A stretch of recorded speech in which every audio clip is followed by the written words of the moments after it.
Il y a peu de temps pour cette intervention. Évidemment, je n'ai pas la prétention d'être exhaustif pour vous présenter ce qu'est la sophrologie dans sa réalité profonde. Je vais juste poser un certain nombre de bases auprès de vous. Et bien sûr, il y aura, comme à l'habitude, de la place pour qu'on puisse échanger ensemble. En tout cas, je vais poser un certain nombre d'éléments, là maintenant, à partir desquels on pourra éventuellement débattre un petit peu. Alors, je voudrais déjà commencer avec une citation de Carl Simonton.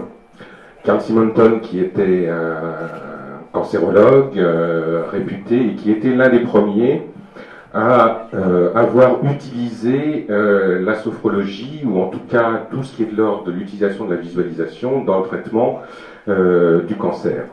Alors, dans cette phrase de Carl Simonton, il y a une chose évidemment qui est importante, et ça ressort aussi de ce qui a été dit auparavant, c'est l'idée que de considérer le patient en tant qu'entité et en tant que personne entière.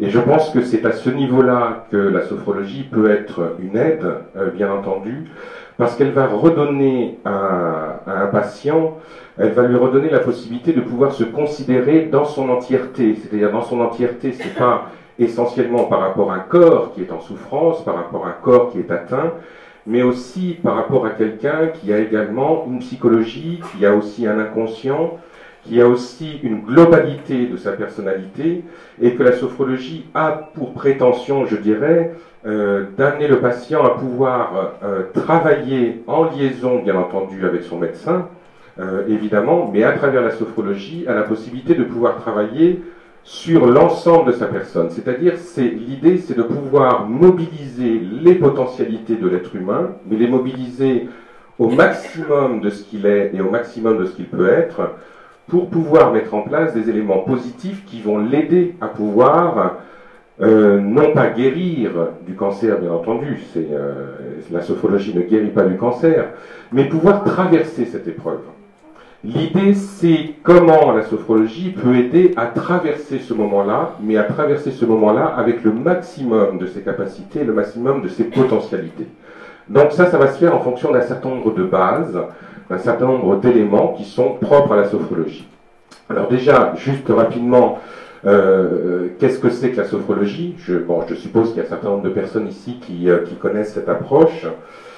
Alors très rapidement, la sophrologie, c'est une technique qui existe depuis les années 60 en Occident.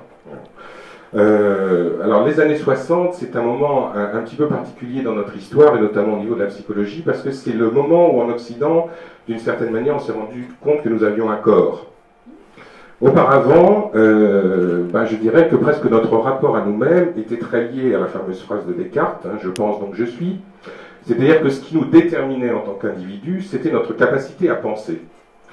À partir des années 60, un certain nombre de techniques sont arrivées de l'Orient, principalement et de l'Extrême-Orient, comme si éventuellement nous avions été désorientés, et donc on s'est réorienté, et que par rapport à ces approches-là, si vous remarquez bien, c'est l'apparition du yoga, l'apparition de l'acupuncture, l'apparition d'un certain nombre d'éléments venus d'autres cultures, qui ont, en tout cas sur le champ de la psychologie, mais aussi sur le champ de la médecine également, qui ont apporté la notion du corps, c'est-à-dire l'idée de remettre aussi le corps au centre du travail thérapeutique, au centre du travail médical, c'est-à-dire que nous sommes redevenus des individus en Occident qui avons un corps, et un corps qui participe à l'entreprise de guérison. La sophrologie, donc, concerne le corps de façon extrêmement directe, comme toutes ces approches-là, et donc c'est arrivé dans les années 60. Alors, je ne l'ai pas noté, mais enfin bon, c'est toujours bien de citer les créateurs. Donc le créateur de la sophrologie, c'est officiellement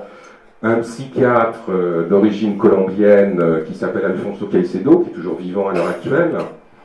Et donc Caicedo a mis en place un groupe de recherche, plusieurs groupes de recherche dans lesquels il y avait des médecins, dans lesquels il y avait des kinés, dans lesquels il y avait aussi des gens qui étaient plutôt sur le terrain de la psychologie, et donc de pouvoir réfléchir à comment pouvoir donner aux Occidentaux un outil, des outils, qui vont mobiliser le corps et qui vont aider à pouvoir faire en sorte que les potentialités corporelles, les potentialités psychiques puisse aider un individu, un patient en l'occurrence, à pouvoir être au mieux de lui-même pour aborder un certain nombre d'épreuves de la vie.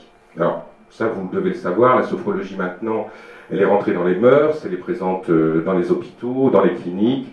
Le milieu sportif utilise la sophrologie quasiment à 100%, puisqu'il y a, à l'heure actuelle, il n'y a pas un sportif de haut niveau qui n'utilise pas la sophrologie, de manière directe ou indirecte. Il y a vraiment l'idée d'une vision positive, c'est-à-dire que la sophrologie a pour vertu d'essayer d'amener un individu à se regarder de manière positive. Alors c'est vrai que quand on dit ça à l'heure actuelle, on peut se dire que voir les choses de manière positive, ça peut avoir une fonction un petit peu béate, quoi. C'est-à-dire que, bon, voilà, de dire tout le temps que tout va bien. C'est pas ça qui est en jeu. Le principe, c'est que à l'intérieur de nous, nous avons toujours la capacité à regarder ce que nous sommes, ce que nous faisons, ce que nous vivons, d'une autre manière que, que de façon systématique, aller à l'endroit où c'est dramatique. C'est vrai que dans notre culture occidentale, nous avons une capacité, une faculté très grande à pouvoir mettre de la tragédie, mettre du drame par rapport à ce qui nous arrive en règle générale.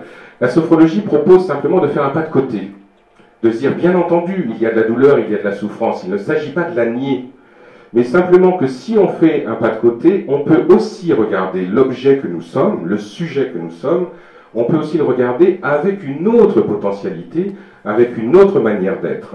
Vous, comme moi, nous rêvons toutes les nuits.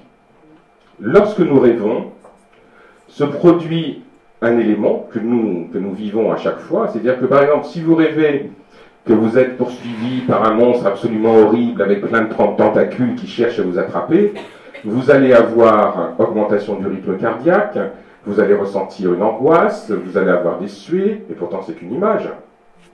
Qu'est-ce qui fait que cette image-là, à ce moment-là, va produire dans le corps quelque chose qui est similaire à ce que vous pourriez vivre si ça avait réellement lieu? Et ça, nous le vivons toutes les nuits. Vous savez que lorsque nous rêvons, nous pouvons avoir des émotions suffisamment fortes pour pouvoir ressentir même des émotions extrêmement érotiques. On peut avoir des orgasmes en rêvant, et pourtant c'est que des images. Donc qu'est-ce qui fait que là, à ce moment-là, notre cerveau produit une image qui est prise quasiment comme une image réelle et qui va agir sur nous? La sophrologie s'appuie là-dessus et a mis en place un certain nombre de techniques et d'approches qui vont permettre au cerveau et à un individu qui va utiliser les techniques de sophrologie de pouvoir créer des visualisations qui vont lui permettre de pouvoir agir sur lui-même, mais alors que dans le rêve, a priori, on n'est pas conscient, et là, de manière consciente. Parce que ça, c'est vraiment la base même de l'approche sophrologique. Évidemment, je vous parle de sophrologie, il y a des techniques associées à la sophrologie à l'heure actuelle. L'hypnose ericksonienne, par exemple, travaille aussi dans le même sens. C'est l'idée de modifier notre perception des choses et de ne pas être dans un système qui est un système où, de façon quasi systématique, c'est le malheur qui arrive, c'est la difficulté qui gagne, ce sont ces éléments-là. Donc il y a vraiment l'idée de pouvoir oser à l'intérieur de la sophrologie et oser se dire que je suis quelqu'un qui a la capacité de pouvoir remobiliser mes fonctions vitales à l'intérieur de moi. Juste pour terminer, je vais vous présenter le but ultime de la sophrologie.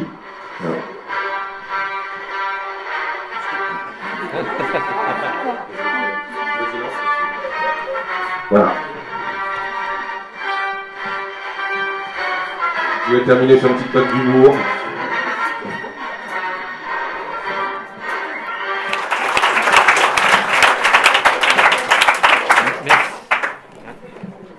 Merci pour cette présentation. Il nous a permis de voyager au travers de l'onirisme sophrologique. J'ai une question. Est-ce que, en fait, ça se passe comment? C'est au travers du discours? C'est au travers de l'imagerie? Est-ce que ça utilise les sens? Est-ce que ça... Comment vous faites exactement pour arriver à des choses aussi positives? Alors, merci de la question. parce qu'effectivement, je n'ai pas voulu rentrer dans la technique sophrologique en tant que telle, c'est-à-dire vraiment donc justement dans qu'est-ce qu'on fait, parce que j'attendais plutôt les questions et voir comment elles se déterminaient. Alors, c'est, comme j'ai commencé à l'expliquer tout à l'heure, l'outil principal d'un sophrologue, ça va être sa voix. C'est-à-dire qu'en fait, le sophrologue va proposer à son patient de pouvoir vivre des émotions, des sensations, des perceptions qui sont réelles dans le corps à travers sa voix. Donc, c'est pour ça qu'il y a un lien avec l'hypnose qui est un lien qui est très profond. C'est-à-dire que la sophrologie est d'une certaine manière issue de l'hypnose. Hein. À un moment donné, il y a des techniques de sophrologie et des techniques d'hypnose. Personnellement, je ne vois pas trop où est la différence. Donc en fait, ce que le sophrologue va proposer à son patient, c'est de vivre une expérience qui est une expérience physique et psychique, qui est une expérience qui se base sur l'agréabilité au moment même où ça a lieu.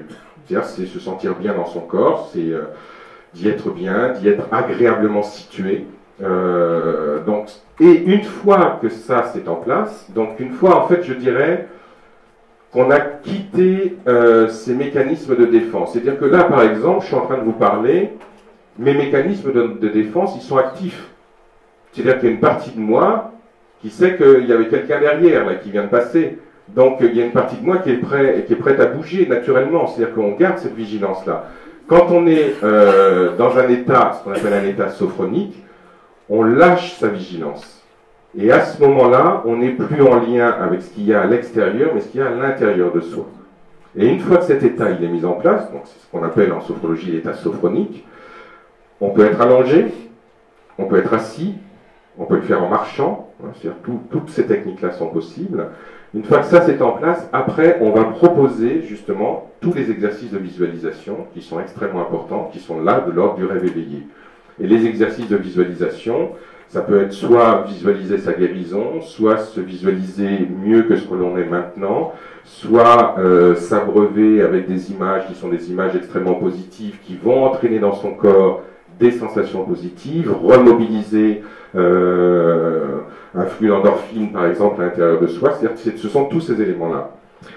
Alors, les sportifs par exemple, je vais prendre l'exemple du sportif, hein, parce que ça c'est un exemple qu'on peut voir à la télévision.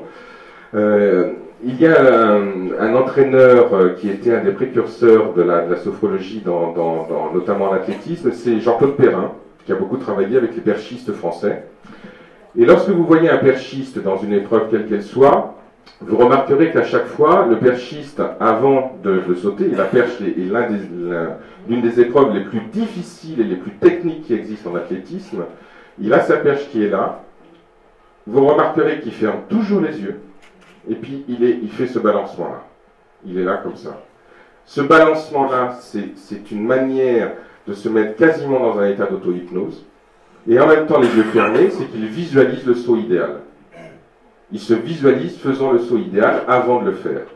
Évidemment, il ne va pas à chaque fois faire le saut idéal, mais ce que l'on a remarqué, c'est qu'à chaque fois, et quand ça fonctionne bien, il est à 100% de ses capacités. Et donc, il va sauter plus haut que s'il n'avait pas fait cet exercice-là et où il aurait été mobilisé par le stress. Et ça, dans le sport de haut niveau, tout le monde utilise ça. Est-ce que ma réponse est claire? Voilà. Voilà. Merci beaucoup.